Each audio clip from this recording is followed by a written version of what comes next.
Досым, екеуміз ашық сөйлесейікші, ештеңе жасамай. Саған бір қоятын сұрақтарым бар еді. Иә, не сұрақ? Екеуміз бір ауылда өстік. Бір мектепте оқыдық. Бір универді бітірдік. Былайша қарасаң, еш айырмашылығы жоқ, дұрыс па? Дұрыс. Бірақ сен бірінші үйлендің. Бірінші машина алдың.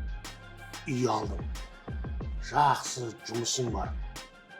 Былайша қарасаң, менен әлде қайда осып кеттің бе? Бұндай жетістіктерге қалай жеттің? Менде неге бұндай нәрселер жоқ? Көре алмай жатыр деп ойламашы, досым. Шын достық пікіріңді айтшы. Дұрыс айтасың. Менің өзіме жараса жетістігім бар. Бірақ сенің де өзіңе жараса жетістігің бар. Бірақ сенікі сәл басқаша.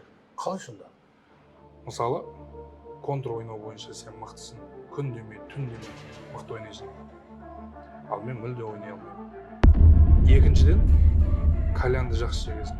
Домалақ шығарған кезде саған таң қалмауы мүмкін емес. Сосын обедке дейін ұйықтаудан жеңімпазсың. Ал мен ерте тұрып жұмысқа барамын. Біреудің ақшасын қатты санайсың. Ал мен біреудің ақшасын санай алмаймын.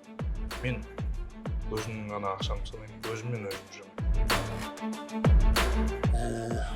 Жақсы түсіндірдің, досым.